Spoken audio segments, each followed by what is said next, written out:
Hebreus capítulo 9, verso 27.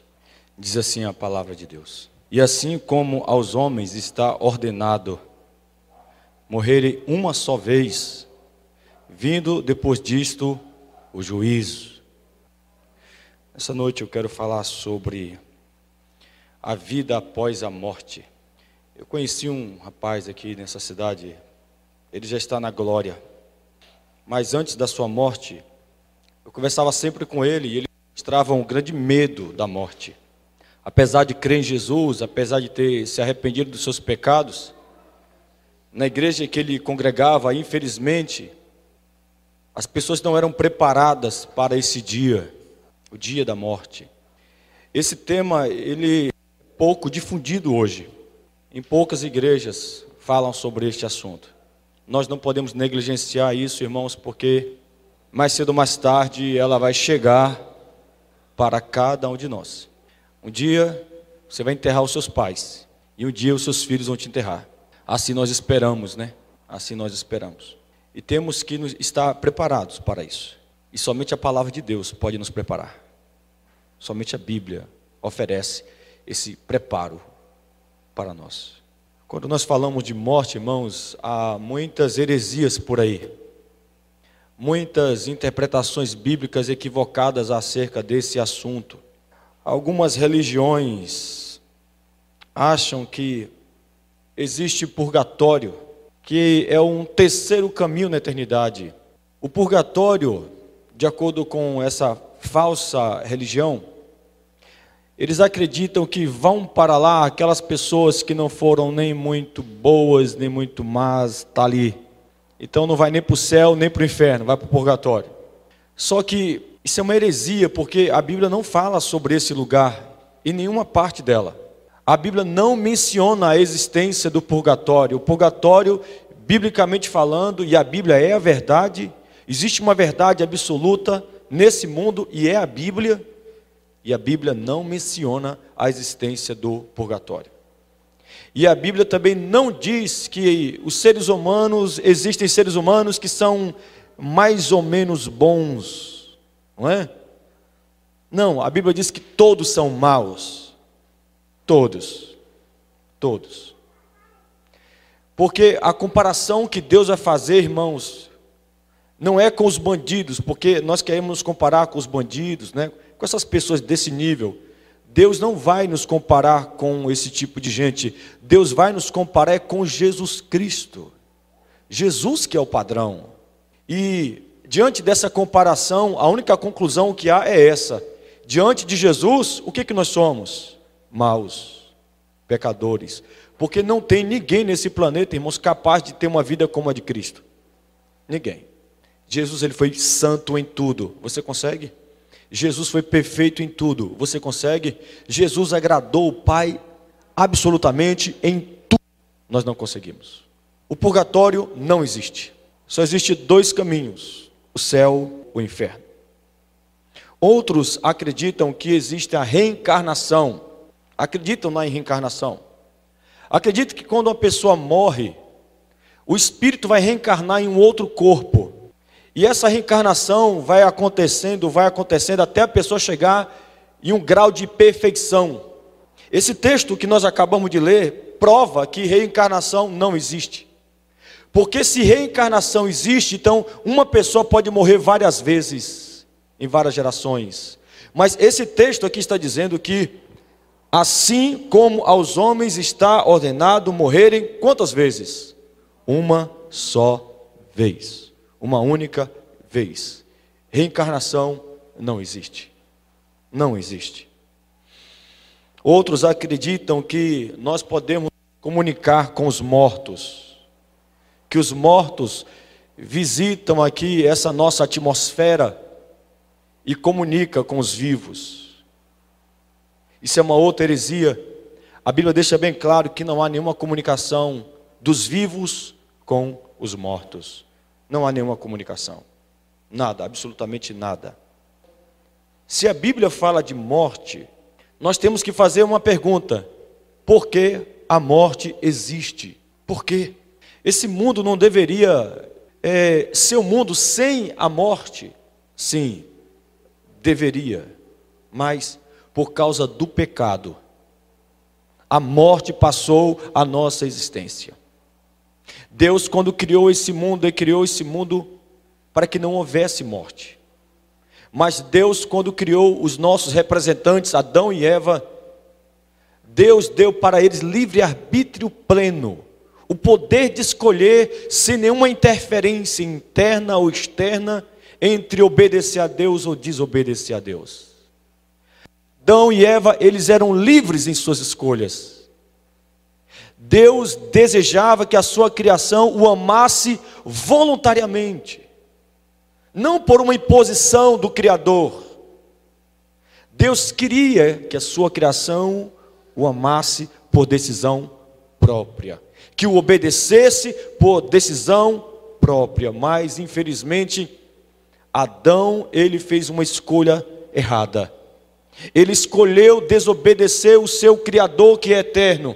E o seu Criador havia deixado bem claro para Adão que, caso ele desobedecesse ao seu Criador, a consequência disso seria morte. E infelizmente, mesmo sabendo dessa consequência, Adão foi lá e optou por desobedecer a Deus, e Deus, que sempre cumpre com a sua palavra, permitiu que a morte fizesse parte da história humana. E a morte entrou na nossa história como consequência do pecado. E todos os descendentes de Adão que já nascem com a natureza pecaminosa vão experimentar esse castigo, vão experimentar esta consequência. Qual? Morte. Você já perdeu alguém? Bem próximo a você? É terrível. É terrível. Terrível. E quando eu olho para a morte, me dá uma revolta por dentro. E um desejo muito maior de pregar o Evangelho, de expor a mensagem do Evangelho, porque só existe um jeito desse momento da morte não ser tão doloroso, é através da fé em Jesus Cristo. Somente Jesus pode trazer um pouco de alívio para nós nesse momento, caso aqueles que estão partindo com a fé em Jesus Cristo. Não perca o tempo de vocês. Não desperdicem o tempo de vocês. É tempo de pregar o Evangelho para aqueles que estão vivos. Porque aqueles que estão vivos um dia irão morrer. E se não morrerem, arrependidos dos seus pecados, se não morrerem, sua fé em Jesus Cristo, eles vão encontrar lá na frente, na eternidade, algo terrível para a vida deles. E eu sei que você não deseja isso para ninguém. Então não perca o seu tempo. A Bíblia fala muito sobre isso, para que nós possamos ser despertados por essa verdade e cada dia mais pregar o Evangelho, quer em tempo ou fora de tempo, que ouçam, que deixem de ouvir, temos que pregar o Evangelho. Que nos chame de chatos, que nos chame de fundamentalistas, de fanáticos religiosos. Vamos pregar, vamos anunciar, vamos declarar para essas pessoas o que elas precisam ouvir para escapar dessa terrível consequência que há após a morte. Então a morte existe por conta do pecado, uma consequência natural através do pecado que entrou na nossa história através do pecado de Adão, através da sua desobediência. Como a própria Bíblia deixa bem claro, nós somos criados para viver eternamente. Esse era o propósito de Deus, e que não será frustrado, porque Deus, Ele preparou um escape para nós. A morte existe por conta do pecado, mas Deus mandou uma solução para o pecado, aleluia. E a solução para o pecado é Jesus Cristo. Jesus veio a esse mundo para nos salvar dos nossos pecados. Mateus capítulo 1, versículo 21 diz isso. Se o pecado gera morte, Jesus gera vida. Se o pecado traz morte, Jesus traz vida. E é vida eterna, é vida plena. Vai chegar um dia onde nós vamos ter que enterrar alguém aqui, fazer um velório de alguém da nossa igreja. Isso vai acontecer. Talvez seja o meu. Isso vai acontecer. E quando esse dia chegar, o que importa? O que realmente vai valer a pena? Só existe uma coisa que vale a pena nesse mundo. Existe um livro, todo ele, que foi inspirado por Deus, só para nos ensinar a respeito disso. Qual é o propósito da vida humana? Qual é o propósito da vida humana? Deus revelou isso para Salomão. E ele escreveu o livro de Eclesiastes. O livro de Eclesiastes existe exatamente para isso. Para dizer para nós qual é o propósito da nossa existência. Nós existimos para quê? Para temer a Deus. Esse é o nosso propósito. Temor ao Senhor. Aleluia. Porque é o temor a Deus, irmãos, que vai fazer com que nós possamos nos humilhar diante desse Deus que pode nos salvar de uma condenação eterna. Aqueles que não temem a Deus não estão nem aí para a eternidade. Na verdade, quem não teme a Deus só se preocupam com as coisas dessa vida, somente com as coisas desta vida. Quem não teme a Deus não se preocupa com a outra vida. Só querem saber do aqui e agora. E se tem alguém aqui nessa noite que não teme a Deus, deixa eu deixar um recado aqui para você. Existe uma outra vida depois dessa. Com Deus ou sem Deus? Sem Deus é uma vida de dor e de sofrimento eterno. Com Deus é uma vida muito mais do que felicidade, transcende isso. Mas só vão desfrutar dessa vida aqueles que viveram nesta vida temendo a Deus, buscando a Deus, se submetendo às leis de Deus. Em Filipenses capítulo 1, vamos dar uma olhada. Filipenses capítulo 1, a partir do verso 21, nos diz assim. Eu quero fazer um paralelo entre o que é a morte na perspectiva cristã e o que é a morte para aqueles que não buscam uma vida debaixo de uma submissão a Deus e a sua palavra. Paulo, ele falando sobre esse assunto, morte, ele escreveu assim: veja o que é a morte para quem tem uma vida com Jesus. A morte para quem tem uma vida com Jesus, ela é diferente. O verdadeiro cristão, ele olha para a morte com outro olhar. Paulo escreveu assim: porquanto para mim o viver é Cristo, mas o morrer é lucro. Como alguém é capaz de chamar a morte de lucro? Porque Paulo se refere à morte como algo lucrativo. Porque Paulo está dizendo que a morte é lucro. Porque a morte, irmãos, é aquele momento que marca a nossa vida. Eu falo a vida do cristão, do verdadeiro cristão. Onde o verdadeiro cristão, ele vai deixar este corpo, aleluia, para imediatamente após a sua morte, estar com aquele a quem ele ama, com Jesus. A morte é lucro para o verdadeiro cristão, porque ele encara a morte como um passaporte para entrar na glória e para estar com Deus. Aleluia. Eu assisti uma vez uns documentários sobre pessoas que experimentaram a morte e ressuscitaram, porque isso existe. Jesus ressuscitou pessoas. E um desses documentários que me chamou muita atenção foi de um pai que tinha 2 filhas, uma delas era bem doente, dependia dele, ele era o único que trabalhava. Então, as 2 filhas e a esposa dependiam do pai. O pai sofreu um acidente e morreu. ele conta esse testemunho, ele disse que o anjo do Senhor levou ele e mostrou ele o céu. Só que chegou um determinado momento que o anjo abriu a boca e disse: você vai ter que voltar para a terra. E ele disse: não faça isso, eu não quero voltar, me deixe aqui, não me leve de volta.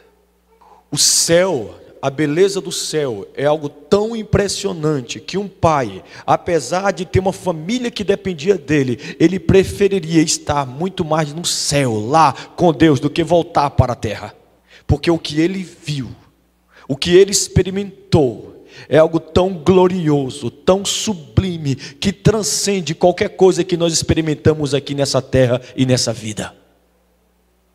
Eu sei que tem pessoas cristãs, que se dizem cristãs, que são muito apegadas a essa vida e não olham para a morte dessa forma.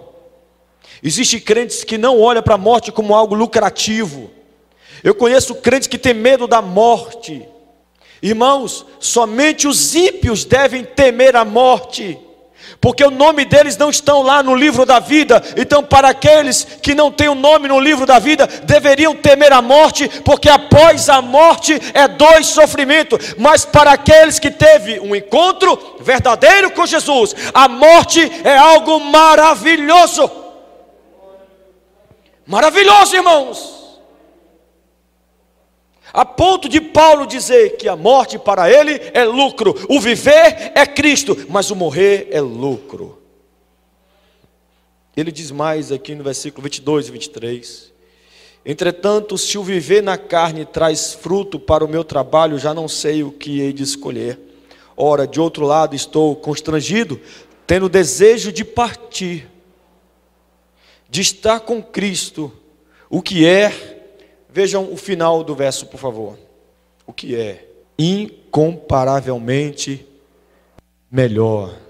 Você já olhou para a morte assim? Paulo diz que a morte é lucro. Paulo está dizendo que a morte para aquele que está em Cristo Jesus é algo incomparavelmente melhor do que essa vida. Muito melhor, irmãos. O desejo do verdadeiro crente é estar com Jesus. Paulo, ele diz aqui, no versículo 23, tendo o desejo de partir. Paulo está dizendo, eu tenho o desejo de partir, eu tenho o desejo de morrer, eu tenho o desejo de estar com Jesus. Ele não está falando aqui de suicídio não, irmãos. Ele está dizendo o seguinte, que se a morte vier para ele ali naquele momento, aleluia, é algo lucrativo para ele, porque a morte vai transportá-lo para um lugar muito melhor do que este mundo que nós vivemos. Então, sob a perspectiva cristã, morte é lucro, morte é algo incomparavelmente melhor. Nós cristãos brasileiros, nós temos dificuldade de ver a morte nesse ponto, dessa forma, com essa visão. Porque nós brasileiros, cristãos brasileiros, nós não passamos por uma perseguição violenta ainda. Vá no Oriente Médio, para você ver como eles olham para a morte lá. Porque ser cristão no Oriente Médio é uma questão de vida ou morte. Existem vários relatos de pessoas, documentários já foram feitos a esse respeito, de cristãos à beira da morte. E nesse documentário mostra que todos esses cristãos à beira da morte tinham paz. Paz. Paz. Cristãos à beira de uma decapitação, à beira de perder a cabeça, ali ajoelhados, sabendo que vão arrancar sua cabeça por causa da sua fé em Jesus Cristo. Havia neles paz. Não havia desespero, não havia agonia, não, paz, paz, porque eles sabiam do que estava aguardando eles após a decapitação. Jesus estava aguardando eles, aleluia. Se você tiver coragem de assistir, eu não recomendo mais fazer o quê? A decapitação dos cristãos cóptas, os cristãos lá do Egito. Dizem que os cristãos cóptas, essa igreja foi plantada, dizem, não sei da veracidade disso, por Tiago. Não sei se é verdade. Os muçulmanos prenderam 10 homens, ou foram 10 ou foram 20, mais ou menos. Levaram para uma praia, ajoelharam eles. Eles sabiam que iriam morrer. A câmara focou neles. Todos eles estavam em paz. De repente, a câmara focou em um deles. Ele estava olhando para o céu e falando com Deus. Nós cristãos brasileiros, nós somos muito pobres. Nós só queremos saber de cura, de bênção, vitória, milagre, prosperidade. Igreja boa para muita gente não é igreja que fala de morte, é igreja que fala de vitória financeira. Eu não estou aqui para pastorear um povo consumidor de bênção. Eu estou aqui para pastorear um povo, aleluia, que são verdadeiros cristãos, que amam a volta de Jesus Cristo e que olha para a morte como algo lucrativo e que olha para a morte como algo que é definitivamente melhor. Se você não olha para a morte dessa forma, então, meu querido, tem alguma coisa errada com a sua espiritualidade. Tem alguma coisa errada do modo que você vê a vida cristã. Tem algo errado com você. Sua perspectiva está equivocada. Totalmente equivocada. O que aconteceu com esse rapaz? Ele foi decapitado. Arrancaram a cabeça dele. Mas ele está com o Senhor. E isso é incomparavelmente melhor. É isso que Paulo diz aqui em Filipenses capítulo 1. A partir do versículo 21 até o versículo 23. Depois da morte. O que acontece após a morte? O que dizem por aí? A religiosidade popular fantasia muito esse tema. Cada um pensa de uma forma e acha que estão com a verdade. Existem religiões, pessoas que dizem que após a morte a pessoa deixa de existir. Morreu, acabou. Você acredita também nessa mentira? É conveniente, não é? Eu acho que a pessoa que acredita nisso é porque é conveniente acreditar que morreu, acabou, do que acreditar que quando morre vai para algum lugar, céu ou inferno. Então existem pessoas que, para ficarem confortáveis com a sua consciência, acreditam nessa mentira de que quando a pessoa morre, acaba. Ei, deixa eu te dar uma notícia bíblica aqui. A Bíblia, que é a verdade, que é a palavra de Deus, deixa bem claro que quando alguém morre, ou vai para o céu, ou vai para o inferno. Só existem esses dois caminhos. Não tem esse negócio de tudo deixa de existir após a morte. Um dos maiores teólogos da igreja moderna, da igreja contemporânea, C.S. Lewis. Leia os livros dele, é maravilhoso. Ele escreveu o livro As Crônicas de Nárnia. Fizeram até filme, 3 filmes saiu do filme dele, do livro dele. As Crônicas de Nárnia é um filme cristão, para quem não sabe, viu? Então, quando você lê as crônicas, assistir as Crônicas de Nárnia, assista dentro de uma perspectiva bíblica, porque ali é tudo bíblico aquilo ali. Aslan é Jesus Cristo, sabia disso? C.S. Lewis, ele era um ateu. Ele não acreditava em Deus, ele não acreditava no céu e nem no inferno. Mas ele sempre foi um camarada muito inteligente. E ele, pensando na vida, ele chegou a uma conclusão: a vida não tem sentido nenhum. Qual é o sentido da vida? Porque eu trabalho tanto, porque eu faço o que eu faço, não tem propósito. E momentos antes dele tirar a própria vida, creio eu, que o Espírito Santo visitou aquele homem, minutos antes dele tirar a própria vida, e fez ele refletir da seguinte maneira. E a reflexão dele foi essa: espera aí,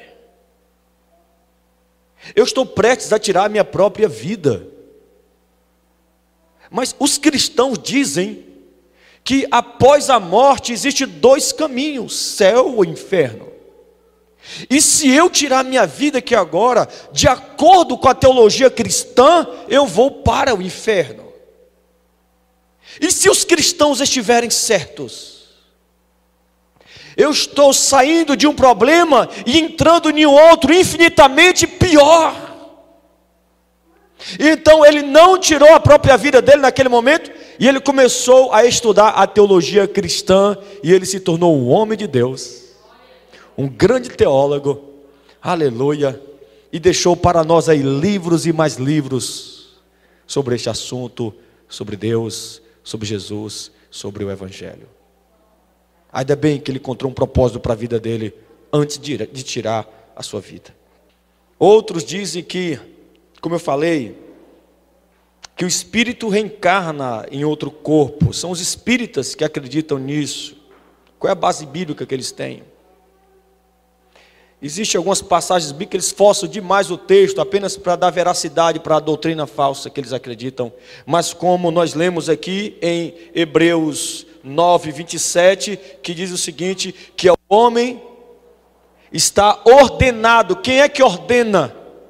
Quem é que tem o poder de ordenar sobre a nossa vida? Somente o nosso Criador tem esse poder. E o nosso Criador, Deus, Jeová, Ele ordenou que o homem morresse uma só vez. E depois que ele morre, juízo. Depois que ele morre, julgamento. Julgamento é que nos espera após a nossa morte. É isso que a Bíblia diz. Esta é a verdade. A palavra de Deus é a verdade. Reencarnação é uma heresia criada por homem.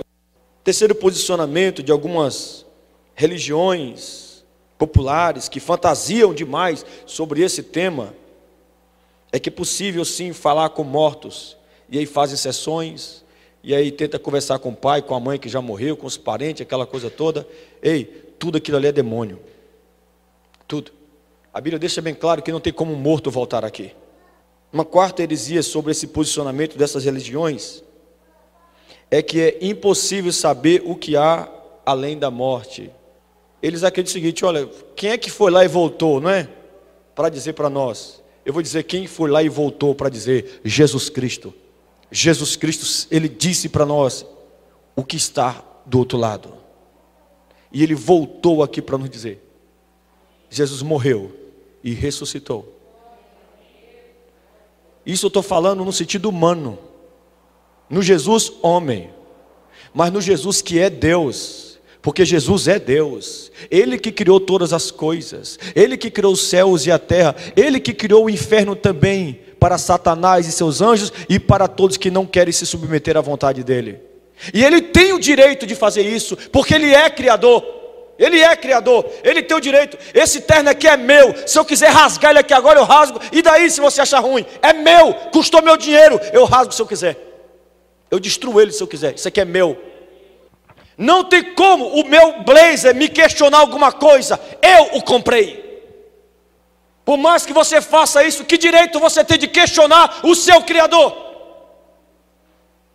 Ele é que sabe o que está fazendo, nós não. Ele tem o direito de exigir qualquer coisa de nós, qualquer coisa. Nós somos as suas criaturas. E o que Ele exige de nós? Fé. Fé nele. O que Ele exige de nós? Arrependimento dos nossos pecados. O que Ele exige de nós? Pegue a sua vida. Se você valoriza a sua vida, se você ama a si mesmo, a melhor coisa que você pode dar para você mesmo, o maior presente que você pode dar para você mesmo, é você pegar a sua vida e entregar para Jesus. E Ele cuidará de você, Ele guardará você, aleluia. Se você pegar a sua vida e entregar nas mãos de Jesus, Jesus vai te livrar da morte eterna. Ele vai guardar você, Ele vai proteger você. Nada nem ninguém vai tirar você das mãos dEle. Você estará protegido, você estará guardado. Você será poupado de uma condenação eterna, se você fizer uma escolha de entregar a tua vida nas mãos de Jesus. Ele vai cuidar de você. Ele é bom. Ele sabe cuidar de nós. Aleluia.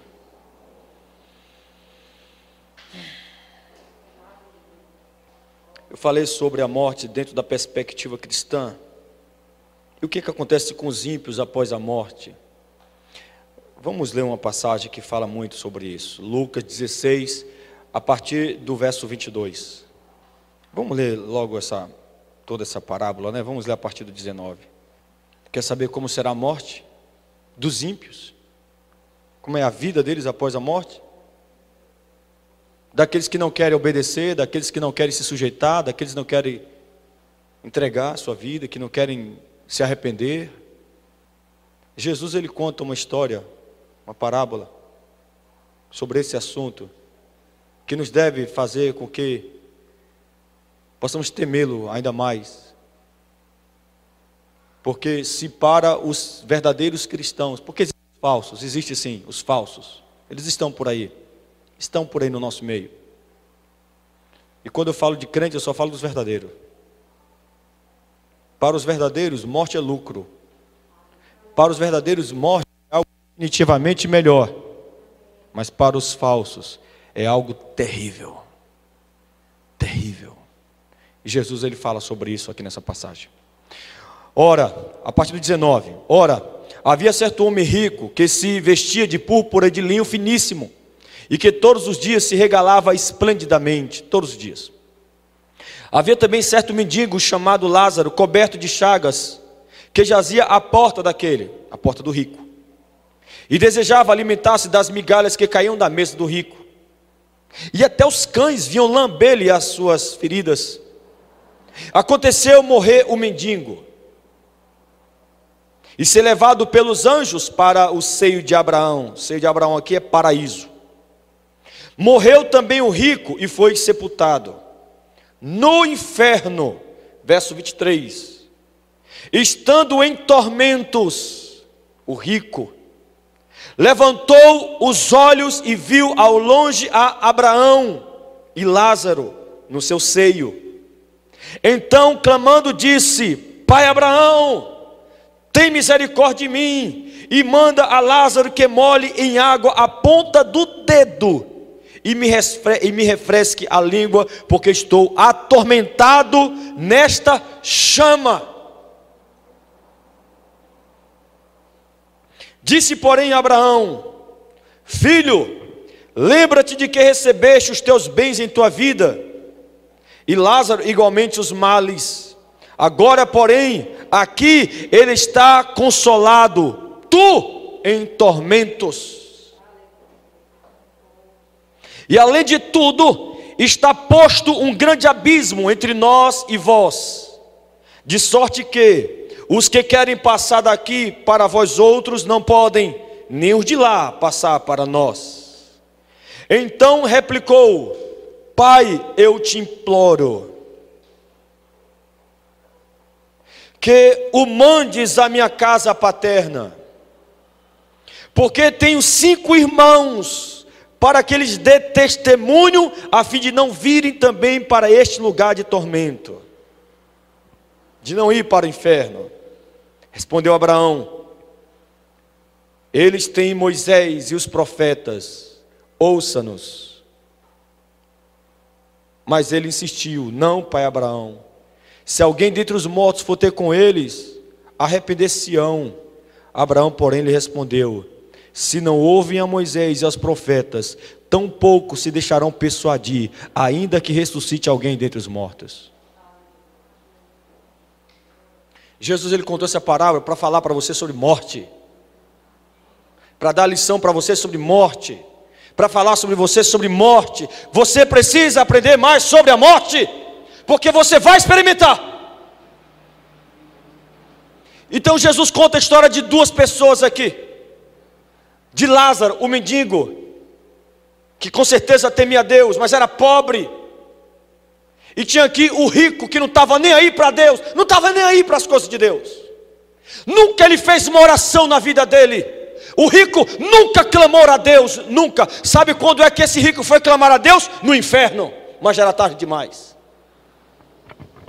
As pessoas são assim. Enquanto estão vivas, não querem Deus, não querem Jesus, não querem dar ouvido à verdade, não querem dar ouvido ao Evangelho, não querem orar e não querem buscar Deus. Deixa eu abrir os seus olhos mais um pouco nessa noite. Se você não fizer isso em vida, você fará isso em morte.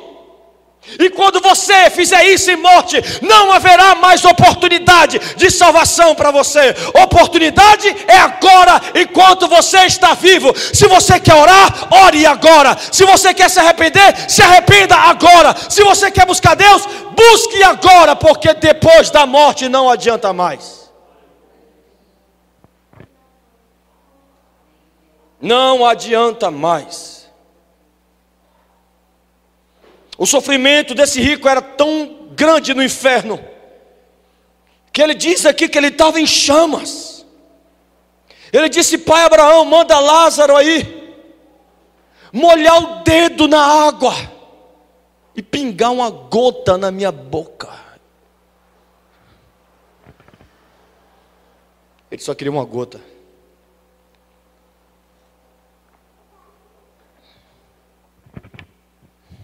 Tamanha era a sua agonia, tamanho era o seu sofrimento. Pai Abraão respondeu para ele: quem está aqui não pode ir lá, e quem está lá não pode vir do lado de cá. Abraão deixou para ele bem claro: olha, acabou para você, não tem mais jeito para você. Você vai passar a eternidade aí no inferno. Então ele lembrou da família dele. O rico lembrou da família. Porque os irmãos do rico eram igual o rico. Não estava nem aí para Deus, não estava nem aí para a eternidade. Vivia a vida regaladamente, sabe? Não estava nem aí, fazia pouco caso com a verdade. Quando nós pregamos mensagem assim, irmão, você sabia que tem gente que faz pouco caso? Que não está nem aí porque a gente está pregando aqui? Que não dá crédito à pregação, que não dá crédito à palavra de Deus, que prefere viver do jeito que querem do que se submeterem à verdade. Você sabia disso? Então o rico disse: pai Abraão, manda ele lá falar com os meus irmãos, para que os meus irmãos se arrependam e não venham para cá, para o inferno, para esse lugar de tormento. Sabe qual foi a resposta de Abraão? Eles têm Moisés e os profetas. O que Abraão estava dizendo? Eles têm os pregadores. Eles têm os pregadores para pregar para eles.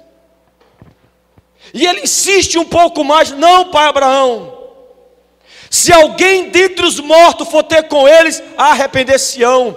Abraão vai e exorta de novo: ei, se eles não ouvirem os pregadores, tampouco eles vão se arrepender se o morto ressuscitar. Abraão está dizendo: milagre não salva, sinais milagrosos não vai trazer arrependimento de ninguém, porque se trouxesse, os irmãos de Jesus seriam o primeiro a se arrepender. As pessoas do deserto se arrependeriam, lá da época de Moisés, porque eles viram Deus cortar o mar vermelho em banda. Eles viram Deus mandar fogo, coluna de fogo durante a noite, porque no deserto é assim: de manhã é um calor terrível e à noite é um frio terrível. Então de manhã Deus mandava aquela nuvem, aleluia. De noite Deus mandava aquele fogo. E quando chegaram no mar vermelho, Deus abriu em banda. E quando eles estavam com sede, Deus falava para Moisés: toca na rocha e vai sair água da rocha. Quando eles estavam com fome, Deus mandava maná do céu. E aquele povo foi o povo mais obstinado, mais desobediente, porque sinais não mudam a vida de ninguém. Pregação muda, palavra muda, evangelho muda.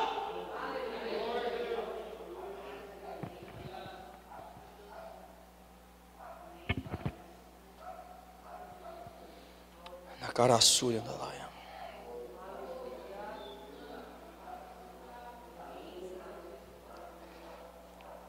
O inferno existe, irmãos. Infelizmente, alguns acreditam em uma outra falsa doutrina: o sono da alma. Acredito que quando a pessoa morre, dorme, fica dormindo lá, inconsciente, e só será acordado no dia da ressurreição, no dia do juízo. Não é isso que a Bíblia diz. Não existe sono da alma. Quando a pessoa morre, imediatamente ou vai para o paraíso ou vai para o inferno. É paraíso ou inferno. Hebreus 9, 27. O homem está destinado a morrer uma única vez, e depois disso, depois da morte, segue o quê? Juízo. Só tem dois lugares, querido. Não existe negócio de dormir, não tem esse negócio de sono. Nós temos aqui essa passagem que comprova isso. Essa parábola de Jesus sobre o rico e Lázaro. Os dois morreram.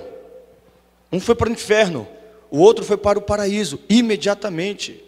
Lembra da crucificação daquele ladrão arrependido que creu em Jesus como Senhor e Salvador, como um rei, e que disse para Jesus ali na cruz: Senhor, lembre de mim quando entrar no teu reino. O que que Jesus respondeu para ele? Hoje mesmo você estará comigo no paraíso. Hoje! Não existe sono da alma. Não. Essas pessoas acreditam nesse negócio de sono da alma, de dormir, por causa dessa referência de Mateus 9:24 sobre a filha de Jairo, que quando ela morreu, Jesus falou que ela estava dormindo. Sobre Atos 7:60, falando sobre a morte de Estevão, que diz que quando ele morreu, ele adormeceu. Porque a Bíblia fala assim da morte, como se estivesse dormindo, como se tivesse adormecido? É porque a Bíblia ela está se referindo a isso, a morte, como uma aparência de quem está dormindo. Não é assim? Quando a pessoa morre, ela não tem aparência de que está dormindo? Então, essa é a interpretação correta dessas passagens que a Bíblia diz da morte, como eles estão dormindo. É por causa da aparência da morte. Mas a alma deles não estão dormindo. Estão vivas e bem vivas. Ou no paraíso, ou no inferno. Mas o que Jesus Cristo de verdade ensina sobre esse assunto? Eu vou repetir algumas coisas aqui, viu?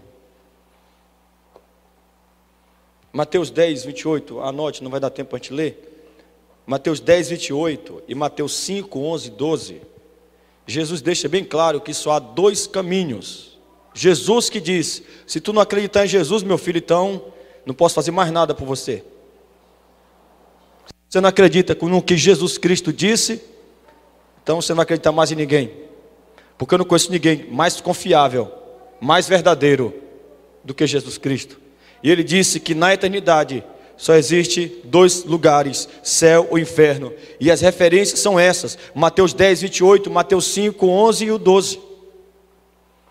Jesus deixa bem claro também que há vida consciente sim, após a separação deste mundo. E ele conta isso aqui nessa passagem que nós acabamos de ler, em Lucas 16, a partir do 19. Nós vimos aqui que o rico, ele vê Lázaro, ele reconhece Abraão. Lá no inferno, ele vê Lázaro, ele reconhece Abraão, ele sente sede, ele tem desejos, ele pede misericórdia e ele tem memória, ele se lembra dos seus parentes. Em terceiro lugar, Jesus Cristo, ele disse que não existe uma segunda oportunidade. Não existe uma segunda oportunidade após a morte, não há mais oportunidade. A oportunidade é agora. É agora, a oportunidade é essa. A oportunidade é o hoje. Hoje, irmãos. Você acha mesmo que você manda na tua vida? Quem aqui garante que vai amanhecer amanhã vivo? Quem aqui garante? Nossa vida está nas mãos do nosso Criador. É Ele que manda de tudo. Eu não sei o que vai acontecer com você amanhã, eu não sei o que vai acontecer comigo amanhã. Eu não sei. Eu só sei que eu tive um amigo que chegou para mim e disse: Junião, nós estávamos numa festa. Junião, eu fui numa igreja essa semana, Junião. Cara, eu vou sair dessa vida. Hoje vai ser minha última noite aqui nessa festa, porque amanhã eu vou entregar minha vida para Deus. E realmente foi o último dia da vida dele. Porque naquele dia ele tomou todas. Ele morreu atropelado naquele dia. Ele não teve outro dia. E algumas pessoas me desculpa o termo, porque não existe outro, me desculpa, eu não vou diluir essa verdade não. Tem pessoas que são tão tolas, que acham que tem amanhã, que tem depois da manhã. Jesus Cristo deixa bem claro, que o dia de nós termos um encontro com Deus é o dia que se chama hoje. Quer correr esse risco? Corra. Eu não quero. Eu quero hoje. Eu estou vivo agora. Estou olhando para vocês agora. Porque depois que esses olhos fecharem, depois que meu pulmão parar de respirar, não haverá mais oportunidade. A oportunidade é agora. Somente agora. E Jesus deixa bem claro também que a vida eterna é uma realidade. Em Apocalipse 20, no verso 14, nos fala de um lugar ainda muito pior do que o inferno. Se o inferno já é ruim, imagine esse lugar que é pior do que o inferno. Porque quando alguém morre sem Cristo, vai para o inferno. A alma vai para o inferno. Esse espírito humano vai para o inferno. Mas existe um lugar pior do que o inferno, onde a Bíblia diz aqui em Apocalipse, capítulo 20, versículo 14, que chama de lago de fogo. O inferno e o paraíso são transitórios. Existe essa realidade espiritual. O texto diz, Apocalipse 20, 14, que aquele que estiver no inferno irá ser lançado depois no lago de fogo. Deixa eu explicar algo aqui para você, mais uma vez. Para o inferno só vai alma, mas para o lago de fogo vai alma e corpo. Quando alguém morre sem Cristo, a alma dele vai para o inferno. Mas no dia do juízo, no dia do julgamento, Deus vai pegar o corpo daquela pessoa onde estiver, vai ressuscitar esse corpo, vai pegar a alma da pessoa, devolver para o corpo, vai julgar esta pessoa e depois vai pegar alma e corpo e lançar em um lugar pior do que o inferno, que é lago de fogo. No inferno, o sofrimento é só da alma, mas no lago de fogo, o sofrimento é da alma e do corpo. A mesma verdade também se aplica para aqueles que estão no paraíso.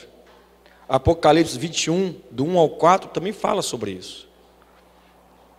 Paraíso, um lugar transitório, mas a nova Jerusalém, na Caraçúria da Laia, é aquele lugar eterno, para todos sempre, que o próprio Deus preparou para cada um de nós.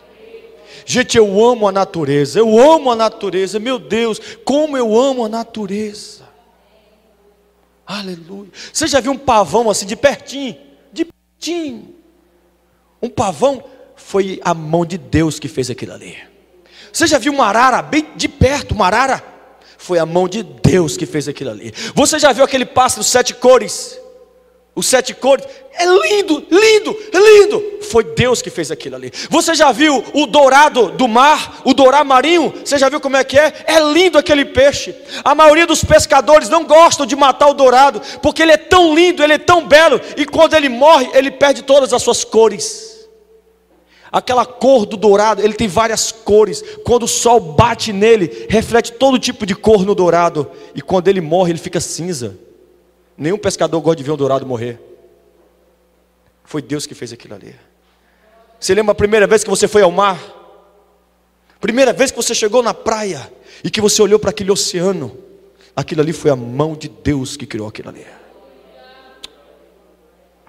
A mão de Deus que fez o sol, que fez os planetas, que fez os astros, que fez o universo, que fez o planeta Terra, que fez as árvores, que fez os peixes, que fez os animais, que fez o tigre. Oh, que animal belo é o tigre! Esse mesmo Deus está preparando uma cidade para todos nós. A própria mão dele está fazendo isso. Para o paraíso vai a sua alma, mas para a nova Jerusalém vai alma e corpo. Deus vai pegar o nosso corpo, vai ressuscitar, aleluia, vai devolver para a nossa alma e corpo juntos novamente. Serão julgados, não para ser condenados, mas julgados para receber galardões. E depois Deus vai nos colocar na nova Jerusalém. Quem escolher andar com Jesus vai experimentar isso. Quem escolher ter fé em Jesus vai experimentar isso. Quem escolher se arrepender dos seus pecados vai experimentar isso. Vai experimentar. Hebreus 11:10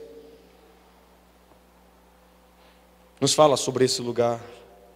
Hebreus 11:10 diz assim: porque aguardava a cidade que tem fundamentos, da qual Deus é o arquiteto e edificador. Todo verdadeiro cristão, ele tem essa expectativa dentro dele. Todo verdadeiro cristão, irmã Ercília, tem essa expectativa. Eu estou aguardando a cidade de Deus que tem fundamentos, a qual Deus, ele é o arquiteto e ele mesmo é o edificador dela. Eu aguardo essa cidade, eu aguardo isso, aleluia. A minha alma anseia por esse lugar.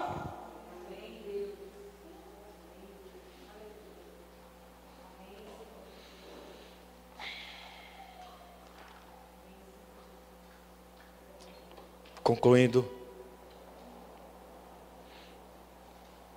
de acordo com a Bíblia, para aqueles que se arrependem dos seus pecados, para aqueles que têm relacionamento com Jesus, para aqueles que amam Jesus e que se entregaram a Ele completamente, a condição dessas pessoas relacionada à vida após a morte, de acordo com 1 Coríntios capítulo 15, no versículo 35 até o 44, diz que nós seremos como nosso Senhor Jesus.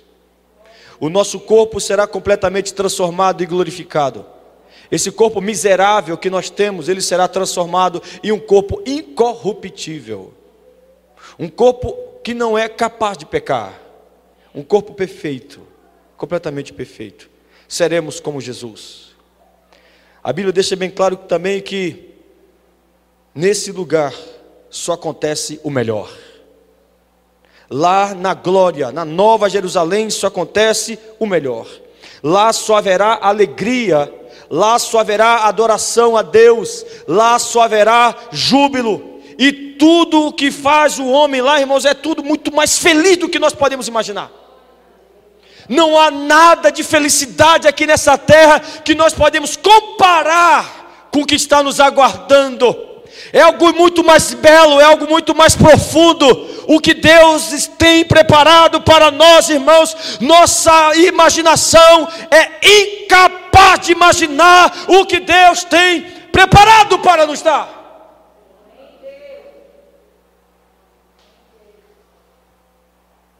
Paulo foi lá.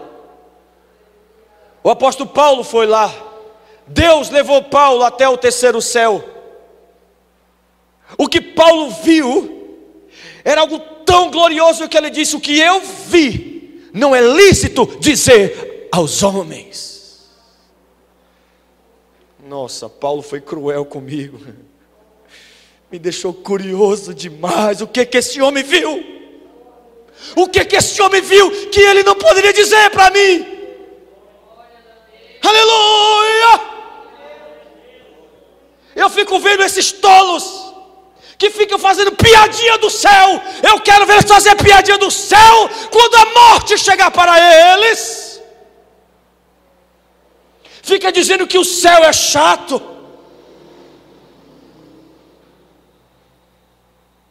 Fica dizendo, olha o que a Bíblia diz. Eles fazem piada com essa passagem. Olha o que a Bíblia diz, que os santos estão lá na glória no céu, olhando para Deus e só dizendo que Ele é santo, santo, santo.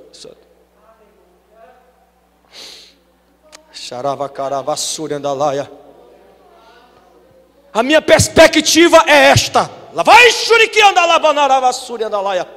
O que eles estão vendo lá no céu, que eles não são capazes de dizer outra coisa a não ser que Ele é santo, santo, santo, santo. O que eles estão vendo?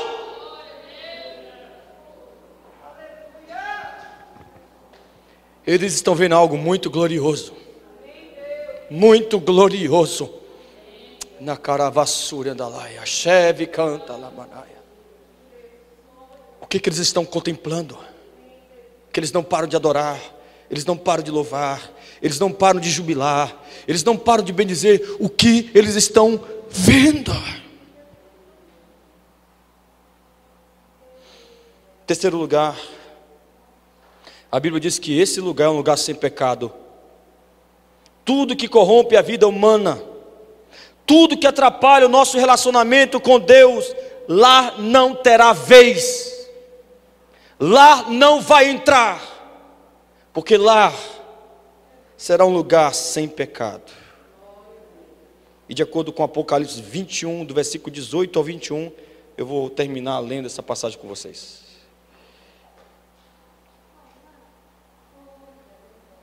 Lembrando, irmãos, que essa passagem de Apocalipse 21, a partir do versículo 18, utiliza de figura de linguagem para descrever esse local. Porque nossa mente humana, ela é deficiente demais para descrever o que o céu é realmente.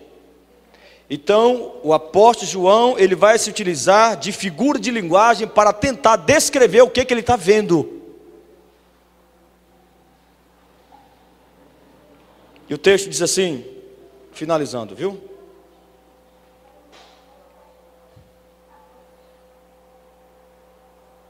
A estrutura da muralha é de jaspe. Gente, me desculpa, eu não vou ser preguiçoso nessa passagem não. Vocês aguentam? Eu vou ler o capítulo todo.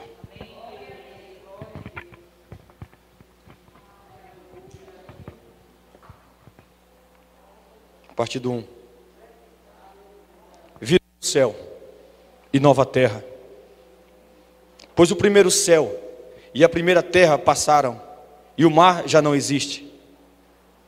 Esse mar aqui não é mar literalmente não, viu? Não é não. É porque João, quando ele teve essa revelação, ele estava numa ilha.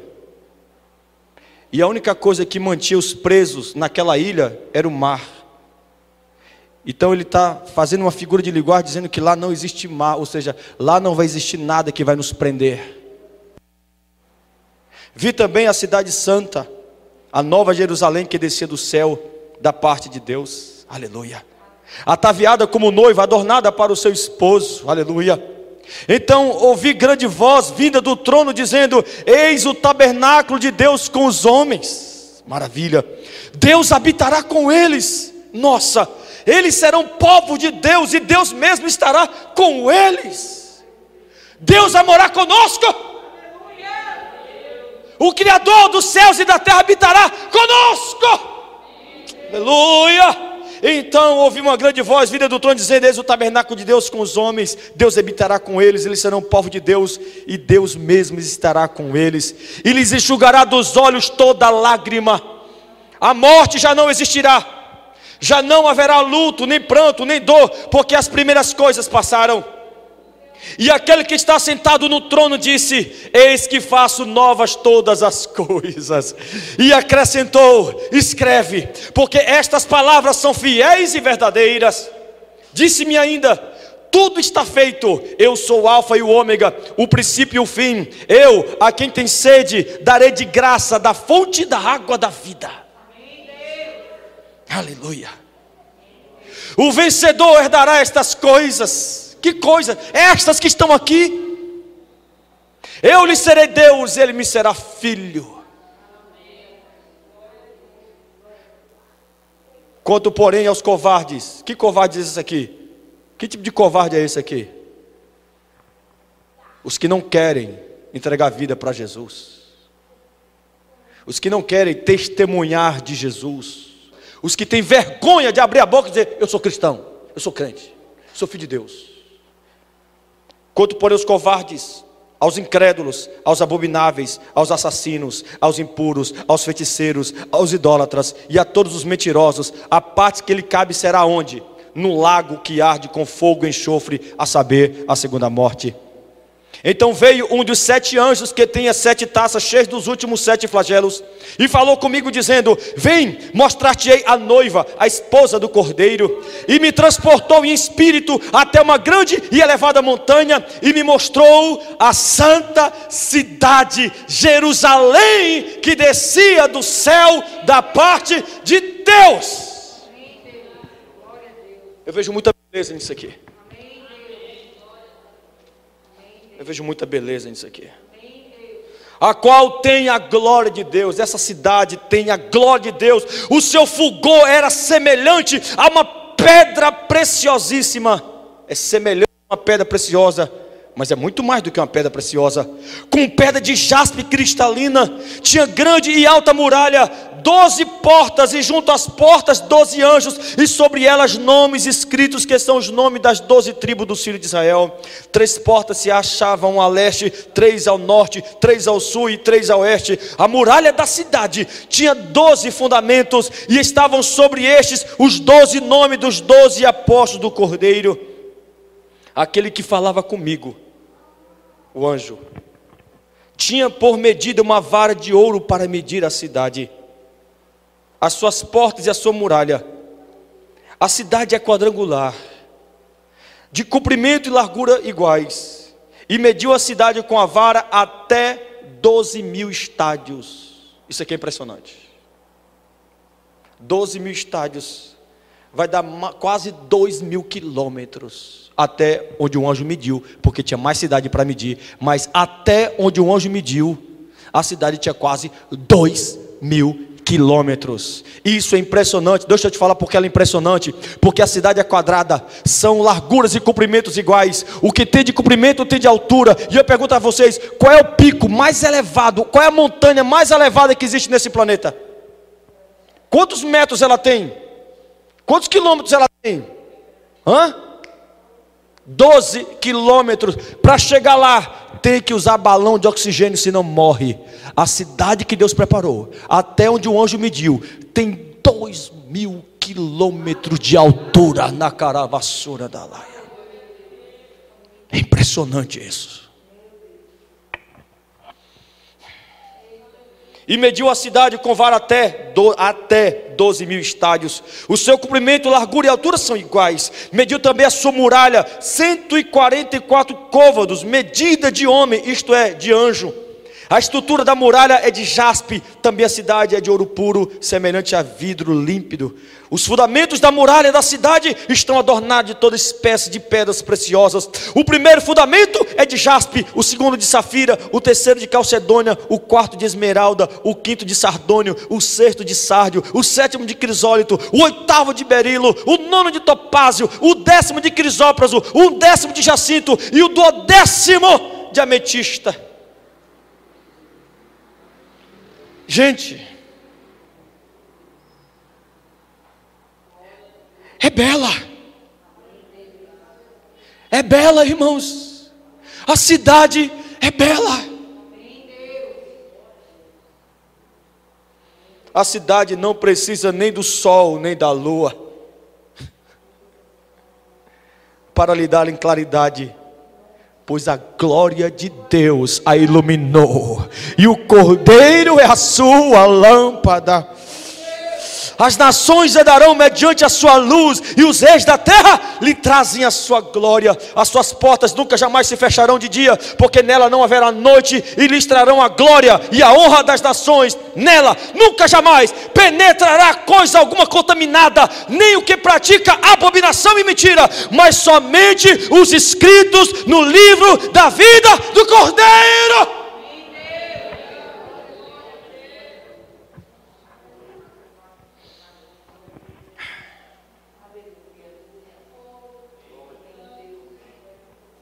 Compreende agora porque Paulo chama a morte de lucro e de algo definitivamente melhor? Entende agora? Olha o que estava aguardando ele. É isso que te aguarda. É isso que nos aguarda. Abandone essa vida velha, renuncie esses pecados, porque tem uma vida melhor esperando por você. Se você se arrepender, se você crer em Jesus, se você entregar sua vida para Ele. Fica de pé, por favor.